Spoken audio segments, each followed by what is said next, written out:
소명 1장 찬송 부르시며 부활절 예배를 주의 이름으로 개회합니다.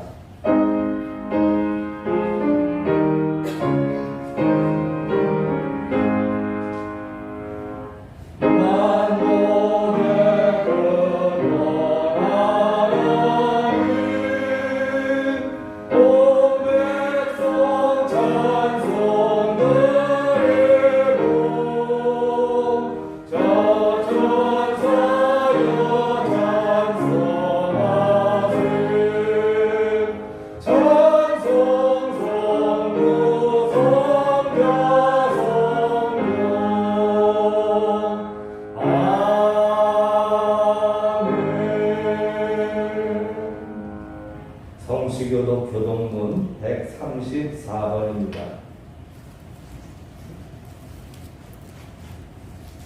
내가 받은 것을 먼저 너희에게 전하였노니 이는 성경대로 그리스도께서 우리 죄를 위하여 죽으시고 장사하신 바 되었다가 성경대로 사흘 만에 다시 살아나사 베바에게 보이시고 후에 12 제자에게와 그 후에 500여 형제에게 일시에 보이셨나니 그 중에 지금까지 대다수는 살아있고 어떤 사람은 잠들었으며 그 후에 야고보에게 보이셨으며 그 후에 모든 사도에게와 맨 나중에 만삭되지 못하여 난 자 같은 내게도 보이셨느니라.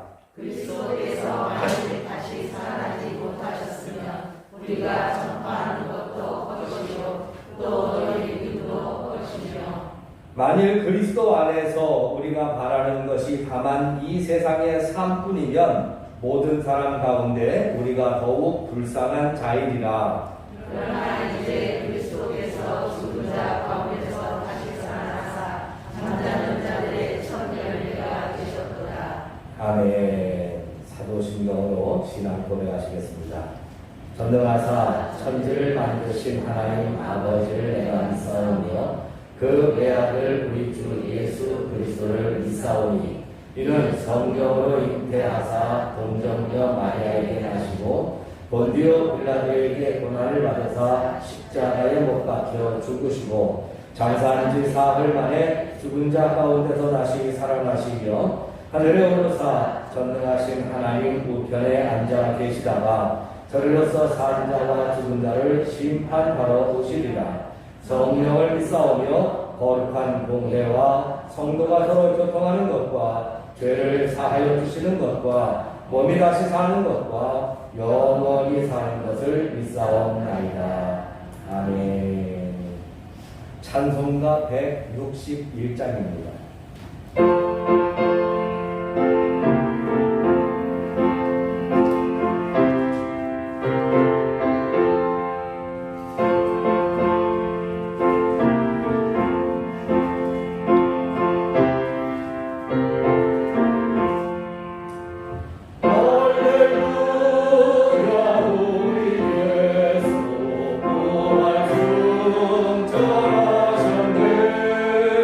세상사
나라, 영광과 존귀와 모든 권세에 칭호를 받으실 전능하신 아버지 하나님, 오늘 부활절 아침을 우리에게 허락하시고 코로나19 사태에 힘들고 어려운 상황이고 시기이지만 그러나 우리들의 마음속에 부활의 소망을 다시 품게 하시며 기쁨으로 주님 앞에 나와 예배하게 하시니 감사를 드립니다. 우리가 비록 하나님 앞에 아무 공로 없고 하나님 앞에 내세울 것 없는 낮고 천한 정말 벌레만도 못한 우리들의 존재이지만 우리를 사랑하시기를 끝까지 사랑하시며 눈에 눈동자같이 지키시고 사랑하셔서 하늘 보좌 권세 버리시고 이 땅에 오셔서 우리를 위하여 고쳐받으신 후에 부활의 영광으로 우리에게 영원한 생명의 약속을 허락하신 그날, 주님, 우리가 이 기쁨을 교리적으로만 아는 것이 아니라 우리의 삶 속에, 우리의 영혼 속에 참된 기쁨으로 영접하고 진정으로 즐거워하는 부활절이 되게 하여 주시옵소서. 그러기에 우리가 믿음으로 살며 어떤 고난과 역경도 이겨낼 수 있기를 원합니다. 어두움에 휩싸여 절망만을 이야기하는 세상에 하나님의 영광의 빛과 해와 같이 빛나는 그리스도의 은혜와 사랑을 전파하는 교회가 되기를 원합니다. 먼저는 사랑하는 청운의 성도들 가정들마다 부활의 영광이 임하게 하여 주옵시고 또한 그들이 하는 모든 삶의 일들 속에 생명력이 넘치게 하여 주옵소서. 이로써 하나님을 믿는 자의 형통함을 세상에 보이게 하여 주옵시고 이것이 교회가 되어 힘을 내어서 사회를 변화시키며 세상을 변화시키며 마침내 하나님의 영광을 나타낼 수 있기까지 우리의 믿음의 지경을 넓히게 하시고 크게 하여 주옵소서. 이 예배가 하나님의 영광을 나타내는 예배가 되기를 원합니다. 주의 말씀을 우리가 받음으로 믿게 하여 주옵시고 그 깊은 믿음 속에 우리의 죽었던 소망들이 다시 살아나며 꿈을 꾸는 역사가 일어나게 하여 주옵소서. 아버지 하나님, 오늘 부활절이지만 이 시간에 함께하지 못하는 참으로 안타까운 성도들이 많이 있습니다. 코로나19 상황에 이 어려운 상황이 이제는 속히 그쳐지게 하여 주옵시고 교회가 이전보다도 더 왕성히 복음을 전하는 일에 힘쓰게 하여 주옵시며 함께 교제하고 사랑하는 일에 즐거움이 가득하며 넘치는 날 돌아오게 하여 주옵소서. 이제 오늘 부활절을 통하여서 우리가 살았고 또 하나님의 은혜 가운데에 살게 됨을 확실하게 하여 주옵시고 이 자리에 나오기 전에 우리의 마음속에 그늘이 있거나 어둠이 있거나 고통이 있거나 육신의 질병이 있었다면 주여 이 한 시간 예배를 통하여 다 치유되게 하여 주옵소서. 고침받게 하여 주옵소서. 모든 어둠의 권세는 떠나가게 하옵시고 하나님의 생명의 은혜와 역사만이 우리에게 가득히 채워지게 하여 주옵소서. 오늘 우리의 이 예배를 통하여 우리가 주님 앞에 더욱 가까이 나아가는 심령이 되기를 원합니다. 영육이 강건케 하여 주옵시고 우리의 마음의 소원과 기도가 하늘에 닿는 은혜의 예배가 되게 하여 주옵소서. 우리 구주 예수 그리스도의 이름 받들어 기도드리옵나이다. 아멘.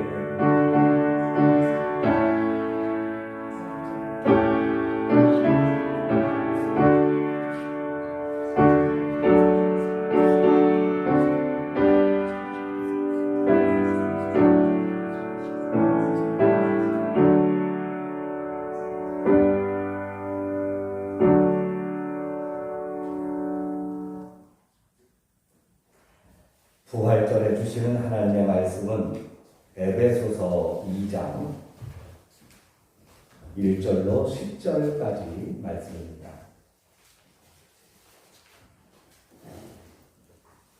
신약성경 311조 에베소서 2장 1절로 10절까지의 말씀 교독하시겠습니다. 그는 허물과 죄로 죽었던 너희를 살리셨도다. 그때에 너희는 그 가운데서 행하여 이 세상 풍조를 따르고 공중의 권세 잡은 자를 따랐으니 곧 지금 불순종의 아들 가운데서 역사하는 이유라.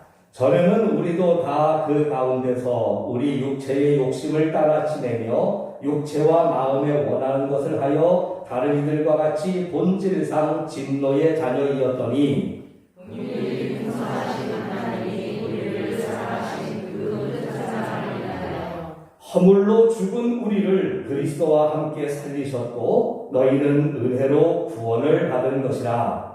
또 함께 일으키사 그리스도 예수 안에서 함께 하늘에 앉히시니 이는 그리스도 예수 안에서 우리에게 자비하심으로써 그 은혜의 지극히 풍성함을 오는 여러 세대에 나타내려 하심이라. 너희는 그 은혜에 의하여 믿음으로 말미암아 구원을 받았으니 이것은 너희에게서 난 것이 아니요 하나님의 선물이라. 행위에서 난 것이 아니니 이는 누구든지 자랑하지 못하게 함이라. 우리는 그가 만드신 바라 그리스도 예수 안에서 선한 일을 위하여 지으심을 받은 자니 이 일은 하나님이 전에 예비하사 우리로 그 가운데서 행하게 하려 하심이라. 아멘. 예수님 부활 기쁨을 가득 담아서 이 부활절 예배에 영광을 돌립시다. 오른손 높이 들어 할렐루야 영광 돌립니다. 할렐루야. 이제 인사 나누시죠. 돌아보시고 사랑합니다. 축복합니다. 2021년도 주님이 주시는 놀라운 복은 당신께만 당신에게만 임하시기를 기도합니다. 정말입니다. 할렐루야. 아멘. 아멘. 예, 세상에서도 특별한 일, 특별한 날에는 특별한 보너스가 주어지죠.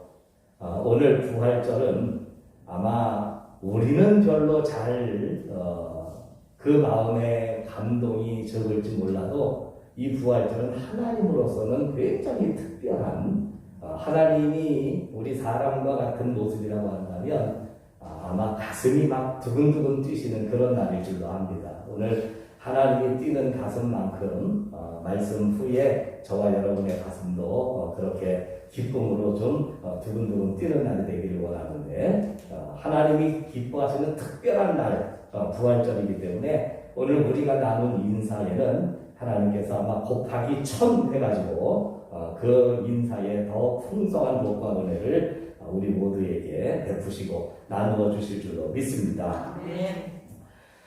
자, 오늘은 우리가 부활절을 맞이해서 예수님의 고난과 부활이라고 하는 것이 나에게 어떤 의미인가라고 하는 것을 한 번은 좀 다시 되짚어볼 필요가 있겠다. 그런 생각이 들어요. 그래서 예수님의 고난과 부활의 의미에 대해서 우리가 한번 말씀의 은혜를 나눠보고자 합니다. 자, 제목을 한번 외쳐볼까요? 시작! 예수님의 고난과 부활의 의미. 어떤 큰 식당에 손님도 굉장히 많고 종업원도 굉장히 많습니다. 일하는 사람도 많고. 근데 그 가운데에서 일하는 사람들이 굉장히 많은데 그 가운데서 주인을 골라내는 법. 주인은 한 사람일 거잖아요. 일하는 사람들이 많아도. 주인을 골라내는 법. 간단합니다. 손님이 많아서 일이 막 분주하고 정신없고 바쁠 때에 종업원들도 얼마나 피곤하고 힘들겠어요. 손님들이 막 그냥 여기서 불러대고 저기서 불러대고 정신없이 바쁘고 막 땀 흘리고 얼굴이 시뻘게 가지고 뛰어다닐 때에 그 얼굴 표정을 보면 종업원들은 손님이 너무 많아서 조금은 찡그러져 있고 조금은 좀 고된 얼굴을 하고 힘들어하지만 그 같이 일하는 과정에서도 얼굴이 환하게 빛나며 웃고 있는 사람. 손님이 많으면 많을수록 점점 더 얼굴이 밝아지면서 막 입에 미소가 떠나지 않는 사람, 그 사람이 주인이라는 거죠. 주인과 종업원의 차이. 왜 그런 얘기를 하느냐 하면 요한복음 10장에 보면 예수님이 이런 말씀을 하셨어요. 나는 양의 문이라. 그래서 누구든지 이 우리 안에, 이 우리라고 하는 것은 신앙의 세계를 말합니다. 믿음의 세계를 말해요. 그래서 이 우리 안에 양의 문 대신 예수님을 통하여 들어오지 않은 사람들은 다 절도며 강도다. 그렇게 얘기를 했어요. 어떻게 해야 되느냐? 예수님을 통해서 들어와야 신앙의 안에, 신앙세계 안에, 믿음생활 안에 예수님을 통해서 들어와야만이 진정한 우리 안에 들어있는 하나님의 양이 된다. 구원받은 자가 된다. 이 말씀의 의미를 생각할 때에 가끔 그런 생각이 들었어요. 혹시 나도 모르는 사이에 양의 문 대신 예수님을 통해서 내가 들어간 게 아니라 이 신앙 안에 나도 모르는 사이에 담 넘어 들어간 그런 신앙은 아닌가라고 하는 그런 의심이 분떡분떡 들 때가 있습니다. 왜 그러냐 하면 제가 서두에 말씀드린 것처럼 사실상 부활절 하면은 하나님은 굉장히 참 이 세상 천지 만물을 창조하신 것만큼이나 하나님께서는 참 가슴 뿌듯하시고 기쁘신 날인데 우리의 마음은 하나님의 그 마음을 따라가기가 어려워요. 여러분 오늘 부활절이기는 하지만 그 부활의 의미를 마음에 새기면서 정말 내 생일보다도 1000배, 1000배 더 가슴 설레며 기뻐하며 뜨거운 마음으로 오늘 이 자리에 나오셨나요? 그냥 1년에 한 번 돌아오는 부활절. 코로나 때문에 작년부터 계란도 삶지도 못하고 또 아무런 행사도 하지 못하고 그냥 뭐 그렇게. 그래서 부활절이 돌아와가지고서 그래도 제법 규모가 있는 교회들은 예년에 보면 부활절 칸타타도 하고 뭔가 좀 남다른 행사도 하고 하니까 부활절을 제대로 지키는 것 같지만 그러나 교회가 베푸는 행사나 프로그램 이외에 정말 부활절을 맞이하면서 우리들의 마음속에 또 우리들의 삶의 생각과 태도가 이 부활을 느끼고 부활에 진짜 감사하고 부활을 즐거워하고 부활을 통해서 정말 우리가 또 다른 소망을 꿈꿀 수 있는 그런 부활절을 과연 매년 우리가 맞이하고 있느냐. 그냥 예수님이 다시 살아나셨대라고 하는 다른 사람의 경사를 보듯이 그냥 그렇게 우리가 무미건조하게 신앙생활로 넘어가는 게 아닙니다. 이런 생각을 할 때마다 이게 내가 나도 모르는 사이에 정말 예수님을 통해서 들어온 신앙생활이 아니라 나도 담 넘어 들어온 그런 신앙생활은 혹시 아닌가. 이게 여러분 조금 우스운 소리 같지만 사실 굉장히 의미가 있고 중요한 얘기예요. 그러면 예수님을 통해서 온다는 건 뭐고 담 넘어 들어온다는 얘기는 뭔가. 예수님을 통해서 들어온다는 얘기는 예수님이 행하신 일이 무엇인지를 알고 그리고 그 일을 믿어야 된다는 거죠. 믿을 때에 된다는 거예요. 여러분 신앙은 믿음으로 하는 겁니다. 이해하는 게 아니에요. 물론 무조건 덮어놓고 모르는 거 뭐가 뭔지도 모르는데 무조건 믿어라가 아니라 뭔지는 알고 난 다음에 그것을 우리가 믿을 것이냐 말 것이냐에 대한 것은 여러분들에게 달려있다는 얘기죠. 그걸 믿으면 믿는 자가 되는 거고 알지만 믿지 못하면 그러나 그것은 믿는 자가 되지 못한다라고 합니다. 자, 그러면 우리가 믿도록 알아야 될 게 뭐냐? 믿도록 알아야 될 게 뭐냐?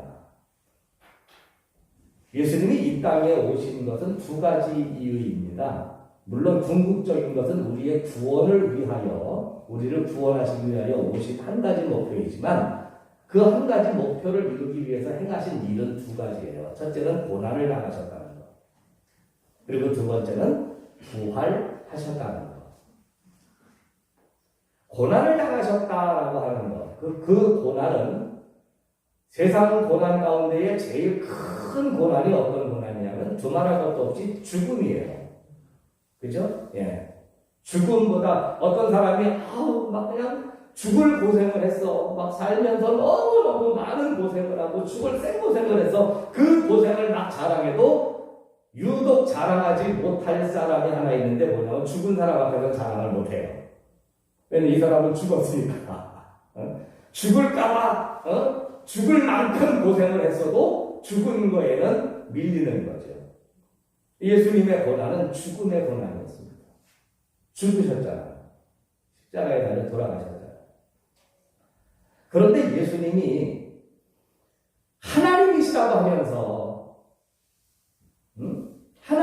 하면서 그리고 이 땅에 오셔서 3년 동안 보이신 그 하나님스러운 그 놀라운 능력과 또 그 말씀과 그 권세를 보게 되면 사실 그냥 사람들한테 붙잡혀서 십자가에 못 박혀 돌아가실 정도의 분이 아니신데, 근데 예수님이 그냥 왜 3년 동안은 정말 온 천하의 만왕의 왕처럼 행동을 하시고 말씀을 하시고 가르쳐 주시더니 마지막에는 그냥 맥없이 십자가에 매달려서 아무 소리도 안 하시고 그냥 돌아가셨냐. 예수님이 돌아가신 그 고난에는 이유가 있습니다. 성경을 보게 되면 모든 것들은 다 대가가 있어요. 가치가 있어요. 그죠? 네, 모든 건. 어떤 걸 우리가 하나 주문하고 어떤 걸 사더라도 그거에 대한 대가를 지불을 해야 되는데, 죄에 대한 대가는 무엇으로만 치를 수 있느냐? 사망으로만 치를 수 있습니다. 죄에 대한 대가는 죽음으로만 치를 수 있다는 얘기예요. 그래서 예수님이 십자가에서 고난, 즉 죽임을 당하신 것은 죄에 대한 값을 치르신 것이다. 성경은 그렇게 우리들에게 말씀해 주고 있습니다. 그럼 누구의 죄냐? 누구의 죄냐? 은혜가 있는 분들은 이 말씀을 들을 때에 내 죄를 위하여 라고 말씀을 하시지만 사실 그렇게 생각하는 순간이지, 그러고 난 다음에는 정말 내 죄 때문에 예수님이 돌아가셨다라고 하는 것이 마음속 깊이 날마다 느껴지기는 쉽지 않아요. 왜냐하면 우리가 생각하는 죄가 내 삶에 그렇게 보여지고 드러나지 않기 때문이에요.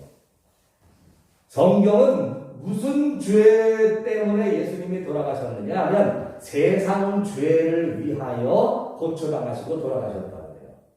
무슨 죄 때문에? 세상 죄 때문에. 물론 내가 세상 안에, 나도 세상 안에 있고 세상 안에 살고 있었기 때문에 내 죄를 위한 것도 포함이 되지만 조금 더 명확하게 성경의 가르침으로 한다면 예수님은 세상 죄를 위하여 고초당하셨고 세상 죄에 대한 값을 예수님의 생명으로, 예수님이 돌아가심으로 지불을 하신 것이다.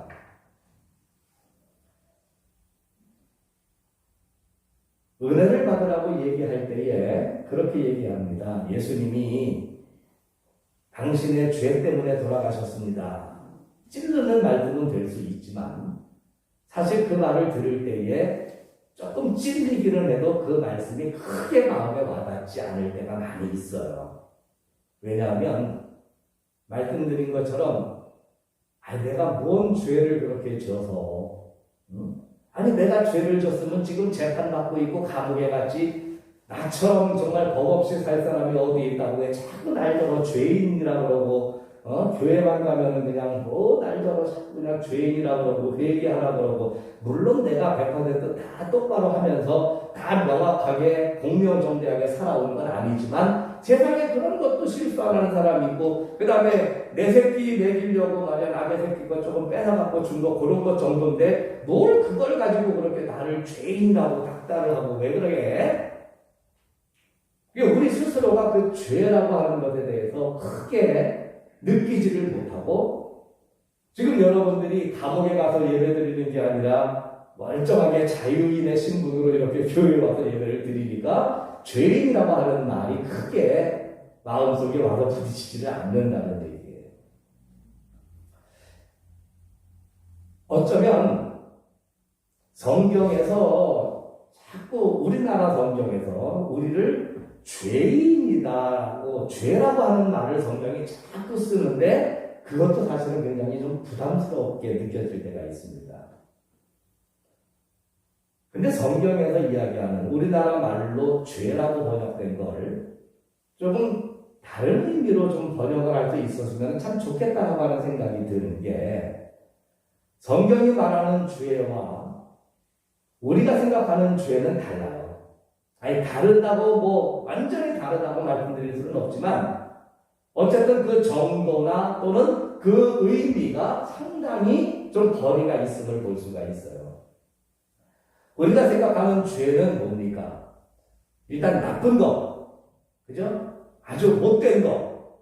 그 다음에 강도를 했든 도둑질을 했든 거짓말을 했든, 거짓말 같은 작은 죄부터 시작해서 강도와 같은 큰 죄에 이르기까지, 이런 것, 어떤 범죄적인 나쁜 행동이나 나쁜 처신, 이런 것들을 우리는 죄라고 생각을 해요.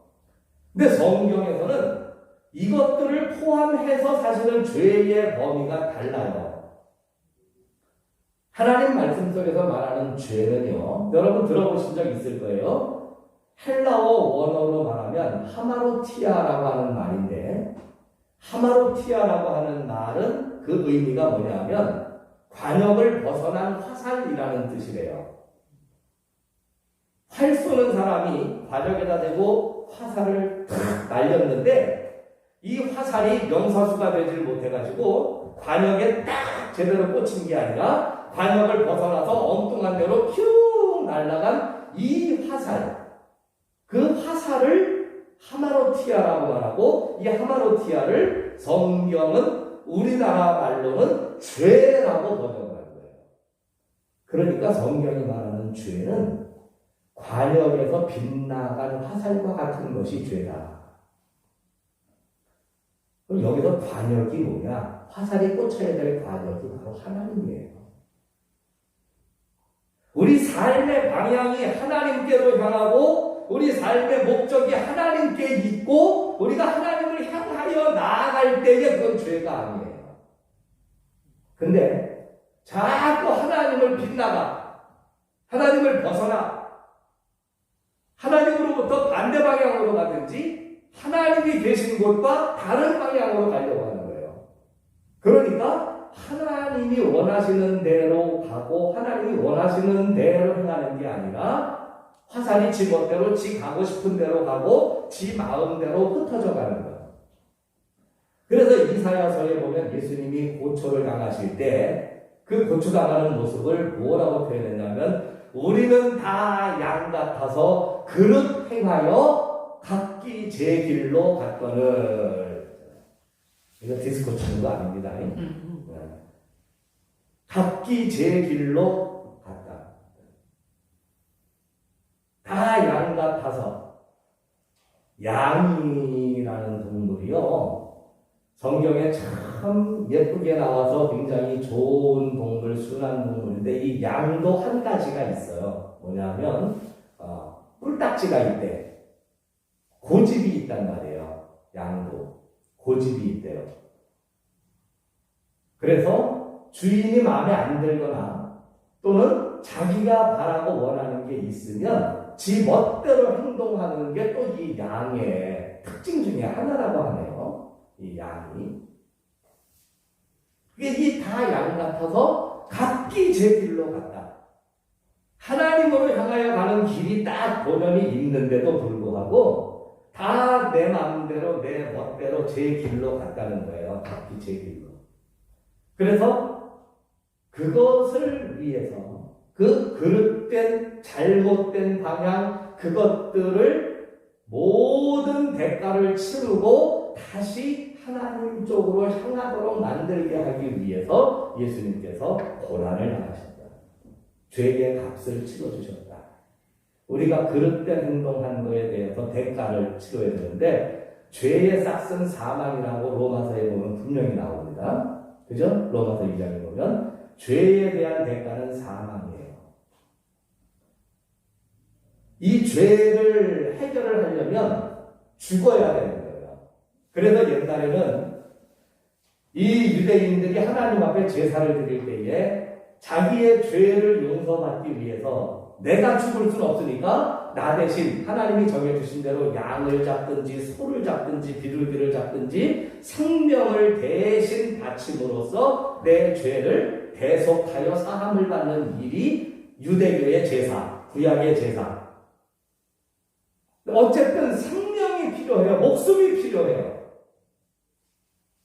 그 목숨을 예수님께서 대신 예수님의 목숨으로 이 세상의 모든 죄를 해결하기 위해서 죄의 값을 치르기 위해서 그래서 세상의 죄가 하나님으로부터 예수님의 목숨값으로 사해졌을 때에 저와 여러분의 죄도 동시에 사해졌다. 할렐루야. 이게 고난의 의미입니다. 이걸 믿으셔야 돼요. 네. 저는 교리를 여러분한테 제시하는 거예요. 이거를 믿고, 예수님께서 내 죄를 사하시기 위해서, 나도 세상 안에 있어서, 정말, 그렇게 생각하시는 분들이 계실 거예요. 아니, 세상은 죄를 졌어도 나는 죄를 안 졌는데, 내가 나는 그래도 그냥 올바르게 살았는데, 내 죄는 그렇게 큰 게 아닐 텐데, 내 죄를 위하여 예수님이 목숨까지 바치시나. 부활절 아침에 조금 지저분한 예화지만 여러분 보세요. 똥파리가 왜 똥파리인지 아세요? 똥파리가? 똥통 속에서 태어나서, 똥과 함께 뒹굴고 똥과 함께 살았기 때문에, 그게 나중에 날개를 달고 핑 하고 올라와도 사람들은 똥파리라고 하면서 파리채로 잡고 파리약을 뿌리면서 파리를 갖다가 멀리하죠. 만약에 이 똥파리가 아니라 똥통에서 자란 게 아니라 그야말로 아주 꽃 속에서 태어나서 꿀과 함께 자라면서 그렇게 살았다면 그 파리는 똥파리가 될까요? 꿀파리가 될까요? 사람들이 잡으려고 할까요? 아이고, 대적하겠죠. 세상이 똥통이에요. 세상이. 언제부터 똥통이냐? 사람이, 태초의 사람, 아담과 하와가 하나님께 죄를 짓고 거짓말했죠. 그러니까 하나님께 도전을 했죠. 그래서 하나님과 딱 떨어졌어요. 멀어졌어요. 하나님이 아담과 하와, 즉 인간과의 거리를 선을 그었어요. 그 이후에 세월이 흘러서 하나님이 한 번 정화시켜서 좀 다시 예전 아담과 하와의 시대처럼 좀 다시 만들어볼까 해서 노아의 홍수를 통해서 일으켰지만 그래도 완전히 정화되지 못하고 세상은 다시 하나님과 멀어지는 삶을 살았잖아요. 그죠? 이 세상은. 그래서 그 세상 안에 우리가 태어난 이상 어쩔 수 없어요, 여러분. 세상이 똥통이면 우리는 똥파리와 같은 존재. 물론 그 가운데에는 조금 고고한 똥파리도 있을 수 있고 정직한 똥파리도 있을 수 있고 나름대로 좀 아름다운 똥파리도 있을 수 있지만 그러나 결국은 똥통에서 태어난 파리는 다 똥파리. 세상에서 태어난 사람은 다 세상 죄입니다. 라고 하는 것입니다. 그래서 세상 죄를 사하시려 예수님께서 십자가를 지셨는데 왜 그러냐? 죄에 대한 대가는 목숨이기 때문에.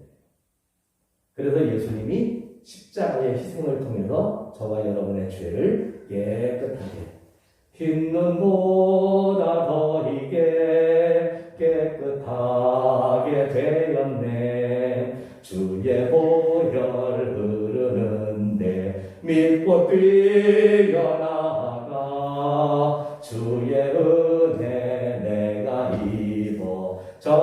하게 되었네. 찬송가가 그걸 가르쳐주고 있는 거예요. 왜 예수님의 십자가가 나의 죄 때문이냐라고 하는 거. 내가 무슨 죄를 그렇게 졌다고? 아유, 이 정도도 안 하면서 사는 사람이 어딨어? 그러면 아니 그러면 누가 시비 거는데 그러면 목소리 한 번 안 높이고 등신처럼 살란 말이야? 이렇게 생각하셨던 분들이라면 그 죄가 아니라 굳이 꼬집어 말한다면 여러분 죄송해요. 세상에 태어난 죄. 세상에 태어난 죄. 이 세상이 타락을 했기 때문에. 오늘 에베소서 2장에도 보게 되면 이 세상이 어떤 세상이라 그래요. 오늘 2절 말씀을 보십시오. 그때에 너희는 그 가운데서 행하여 이 세상 풍조를 따르고 공중의 권세 잡은 자를 따랐으니 곧 지금 불순종의 아들들 가운데서 역사하는 영이라. 전에는 우리도 다 그 가운데서 우리 육체의 욕심을 따라 지내며 육체와 마음에 원하는 것을 하여 다른 이들과 같이 본질상 진노의 자녀이었더니. 세상에서 가치를 두고 살아가는 것 자체가 하나님 앞에 죄예요. 네. 세상에서 세상 가치를 두고 세상 방법대로 살아가는 것 자체가 하나님 앞에 잘못된 거예요.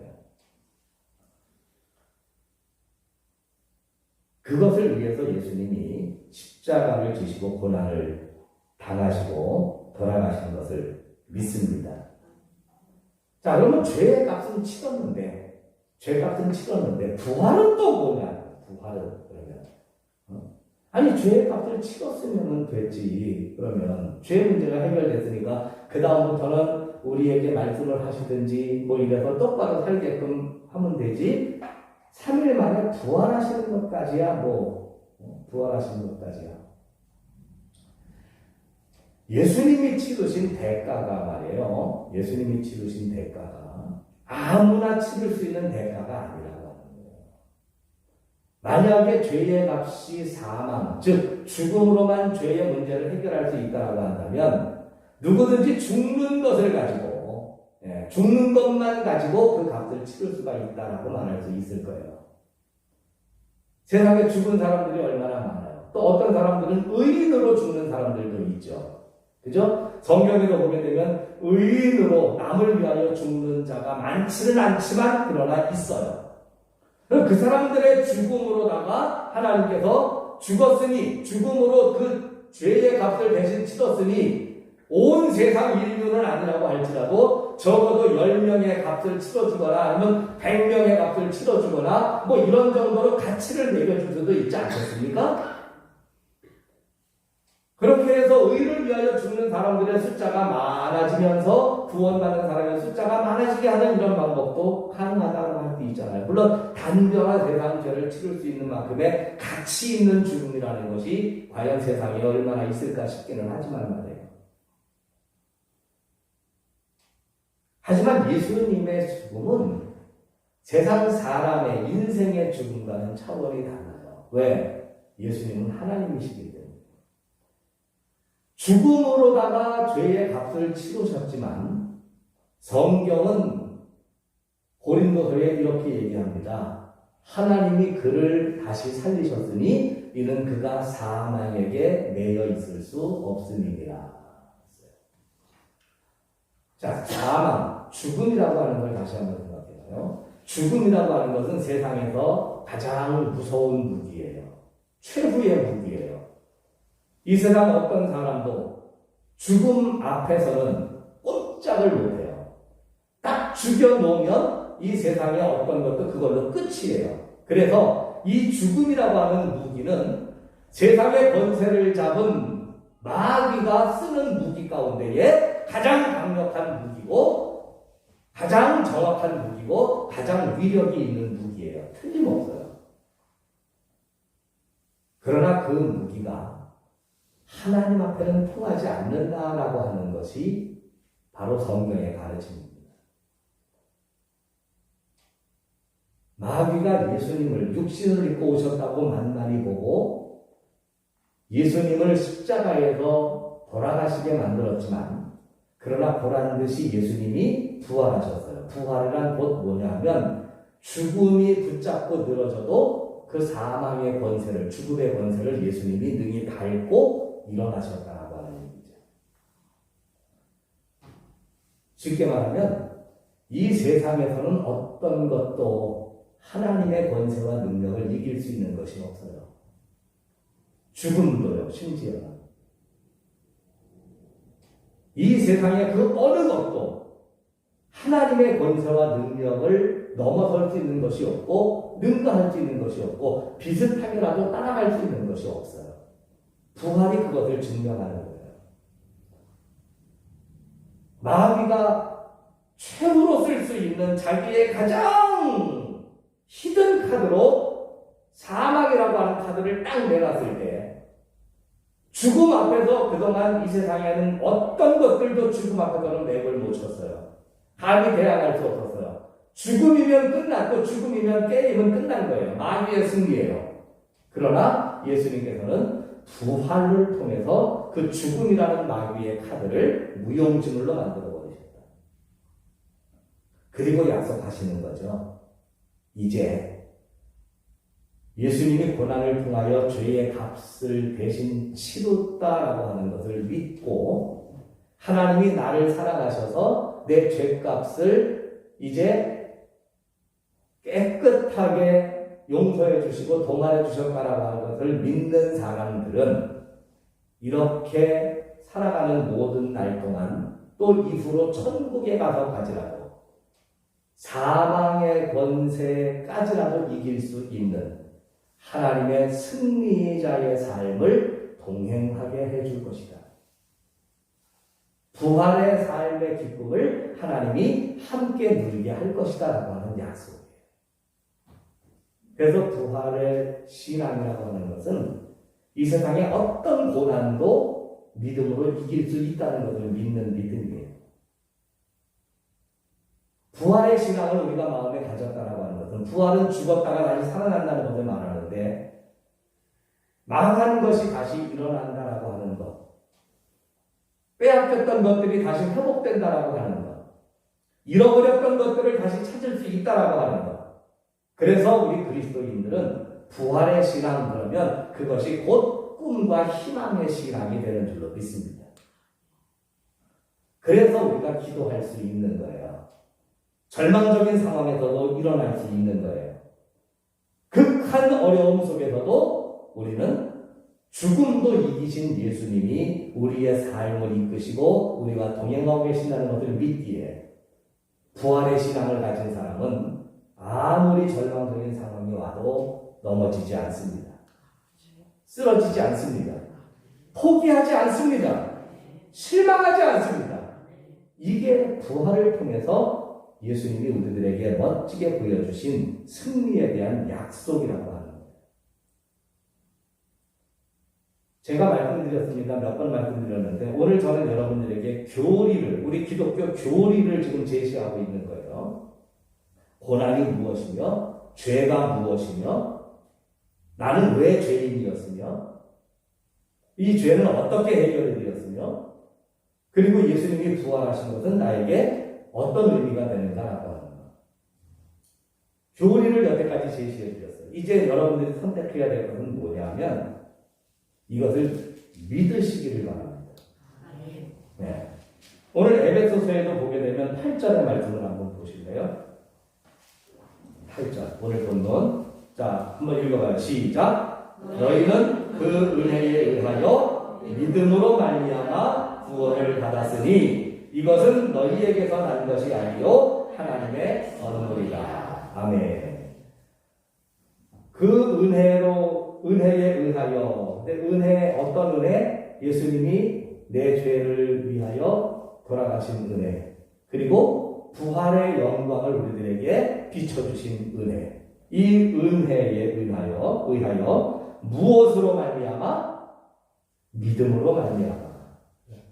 이 은혜를 예수님의 고난과 부활의 의미를 이제 말씀드렸으니 이것을 은혜로 여기고 그것을 믿음으로 말미암아 우리는 구원을 받는다. 그래서 믿을 말씀을 드린 거예요. 믿자고 말씀드린 거예요. 또 이렇게 믿었느냐고 물어보기도 하는 거예요. 이렇게 믿었느냐. 양의 문을 통하지 않고 담 넘어 들어온 신앙이 어떤 신앙일까 생각해 봤더니 어쩌면 그런 신앙들이 참 많을 수도 있어요. 왜냐하면 솔직한 얘기로 예배 시간에도 참여하고 성경 공부도 하고 그 다음에 속회 예배도 드리고 그 다음에 각 선교회에서 봉사도 하고 수련회도 갔다 오고 전도도 하지만 솔직히 예수님 없이도 신앙생활을 할 수 있는 사람들이 굉장히 많아요. 그죠? 교회에 오면 반가운 사람들이 있고 교회에 오면 심심하지 않게 해주는 프로그램이 있고 또 교회에 오면 어쨌든 뭐 그것이 하루의 일과가 될 수 있고 뭐 그러니까 교회에 와서 좋은 사람들 만나고 또 좋은 사람들과 함께 차 한잔 하고 그 다음에 보람 있어 보이는 귀한 일들을 하고 근데 거기에 예수님의 십자가 그 다음에 예수님의 부활 이런 거 없이도 그냥 아이 교회 가면 뭐 좋은 사람 많고 좋잖아. 교회 가서 그냥 같이 그냥 뭐 일도 하고 그 다음에 뭐 이웃 좀 돕자고 하는데 거기도 동참도 하고 교회 가면은 얼마나 좋은데 이렇게 해서 교회 그냥 예수님 없이도 다닐 수 충분히 있어요. 그죠? 예수님 없이도. 근데 그건 교회를 다니는 거지 하나님을 믿는 게 아니에요. 어쩌면 한국교회에 저도 사실은 처음부터 예수님의 문을 통해서 제가 들어왔겠습니까? 초등학교 때, 국민학교 때 친구 따라 강남 간다고 여름성경학교 한다고 손 끄는데 여름성경학교를 한번 갔더니 동네에서 친구들이랑 노는 것보다 재밌더라고요. 거기다가 또 먹을 것도 막 주고 또 저녁 때 깜깜해지니까는 모닥불 펴놓고서는 막 바닷가도 아니었지만 캠프파이어 같은 거 막 하면서 선생님들이 그냥 같이 막 노래 부르고 막 춤추고 하는데 너무너무 재밌는 거야. 교회 재밌다.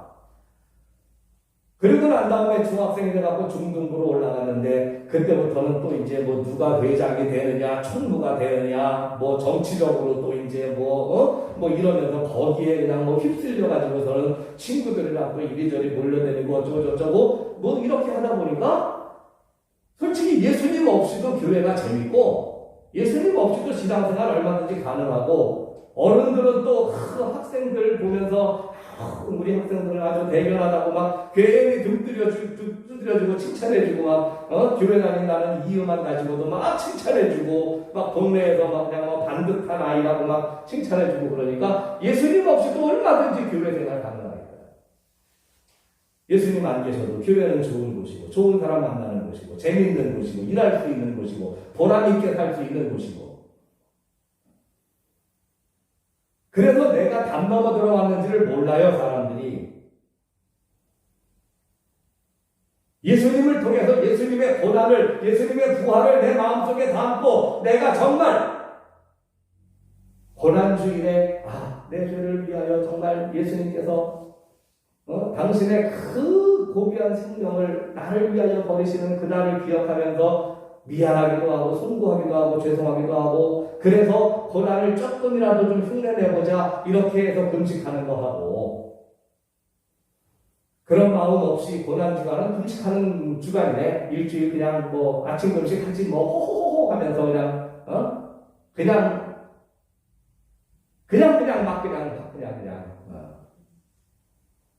부활절이 왔는데도 그 부활이 우리에게 어떤 소망과 어떤 기쁨인지를 우리가 마음속 깊이 시리게 느끼지 못하고 또 이 부활절 아침을 맞이하면서 우리가 하나님 앞에 예배하는 존재가 될 수 있었다는 것만으로도 기뻐하고 감격하는 부활절이 아니라 1년에 한 번 돌아오는 부활절. 올해는 뭐 아무것도 안 한데 코로나 때문에 뭐 할 수 있다. 코로나 풀리면 내년이나 뭐 어떻게 계란이나 잔뜩 삶아서 아파트 입주하면 아파트에 가서 나눠주고 이런 생각이나 하면서 하는 부활절하고 다르다는 거죠. 여러분 예수님의 고난과 부활의 의미를 믿으십시다. 아멘. 그 믿음을 가지고 살아있는 정말 생명력 있는 믿음으로서 그 그래서 우리가 기도하면 응답이 되어지고, 그래서 우리가 꿈을 꾸면 하나님이 역사하시고, 그래서 우리가 믿음으로 선포하면 일이 이루어지고, 그래서 우리가 하나님 앞에 영광을 나타낼 수 있는 그런 삶을 사는 것. 이 부활절에 우리 모두 다 양의 문 되시는 우리 주님을 통과하셔서 믿음으로 말미암아 하나님의 영광을 나타내시기를 주님의 이름으로 축복의 말씀을 드리겠습니다. 기도하시겠습니다.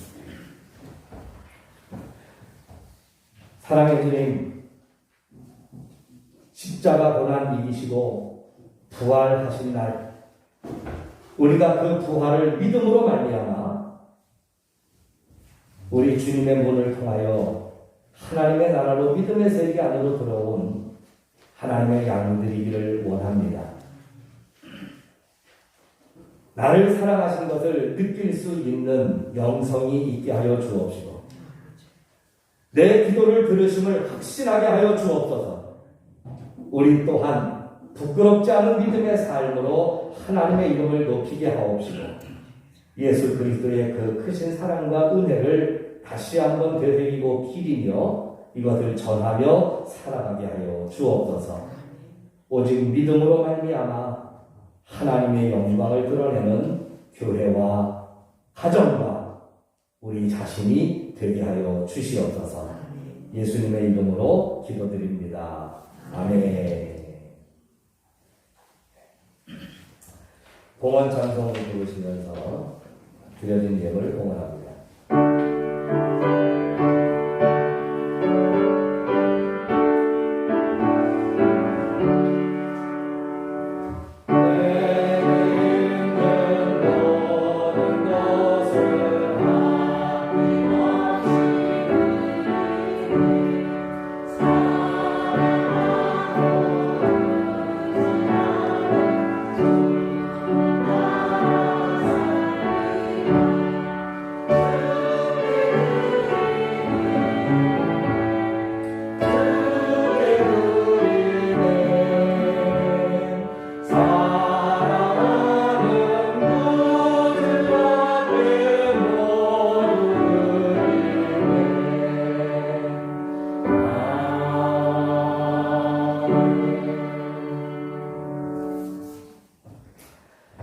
사망의 권세 이기시고 부활하신 예수님을 찬양합니다. 우리의 삶에도 코로나19로 인하여 교회가 교회로서의 일을 완성히 하지 못하고 예배가 제한되어지며 하나님을 믿는다는 것이 이 세상에서 별과 같이 해와 같이 빛나지 못하는 어둠의 시대가 찾아왔습니다. 주님, 우리가 이 어둠을 찢고 우리의 믿음이 살아나게 하여 주옵소서. 일어서서 하나님의 영광을 나타내는 날이 속히 오게 하여 주옵시고, 이전 한국 교회마다 성도들이 가득하여 찬양의 소리가 울려 퍼졌던 그날같이 다시 우리의 예배가 부활하게 하여 주시옵소서. 이 시간 저희들이 부활절을 맞이하여 주님 앞에 소중한 예물을 봉헌합니다. 다시 사신 주님의 능력을 믿고 드리오니 주님, 그 섬기는 손길마다 큰 은혜로 축복하여 주옵시고, 그들의 삶 속에 눌리고 막힌 것이 있다면 하나님의 은혜 가운데에 모든 어둠의 권세를 찢고 하나님의 영광으로 일어서게 하여 주옵소서. 또한 특별히 오늘은 일여성교회가 헌신을 다짐하는 예배로 함께 병행하여 드립니다. 일여성교회를 위하여 봉헌된 예물들 역시 축복하셔서 참으로 귀한 여성교회가 행하고자 하는 일련의 사업과 계획이 뜻 가운데에 이루어지게 하여 주옵시고, 기도 가운데에 열매를 맺게 하여 주시옵소서. 11조를 통하여 그 믿음을 하나님 앞에 영광 돌리는 손길들을 축복하셔서 생업의 복을 주옵소서, 사업의 복을 주옵소서, 자녀의 복을 주옵소서. 그 걸음걸이마다 복을 주시옵시고 싸울 것이 없도록 풍성케 하시는 하나님을 간증하게 하여 주시옵소서. 감사하는 이들과 주의 전을 위하여 쓰임받기 원하여 내민 귀한 예물들을 통하여 하나님 축복하여 주옵시고, 모든 예물들이 기도 가운데 드려졌으니 그 기도의 끝까지 응답되게 하여 주옵시며 그 소원의 마지막까지 이루어지도록 축복해 주시옵소서. 이 모든 물질이 하나님의 영광을 위하여 사용되게 하옵시고 영혼을 구원하며 살리는 예물이 되게 하여 주옵소서. 예수님 이름으로 축복하며 기도드리옵나이다. 아멘. 네, 교회 소식 여기까지 나눕니다. 오늘 부활주일입니다. 죽음을 이기시고 예수님께서 부활하신 부활절입니다. 주님의 부활의 기쁨이 우리 모두의 삶에 충만하시기를 기도합니다. 오늘 일여선교회 헌신 예배로 병행하여 드립니다. 부활절 예배에 가리워지고 또 우리가 따로 이렇게 헌신만을 위한 예배로 드리지 못하는 아픔이 코로나19 시대에 도래했지만 그러나 그 헌신의 마음과 정성은 하나님께서 크고 귀하게 받으실 줄로 믿습니다. 올 한 해 신앙의 깊은 헌신을 드리시기를 바랍니다. 봄 대신방 계속해서 드리고 있습니다. 코로나19로 인해서 속회별로 교회에서만 드리지만 우리 가정에 예수님을 모시듯이 정성을 다하는 예배로 드려지시기를 바랍니다. 기관별로 또 특별히 전하신 소식이 있으시면 전해주시고요. 네, 없으시면 우리 별단의 찬송과 축도로 부활절 예배를 마치도록 하겠습니다.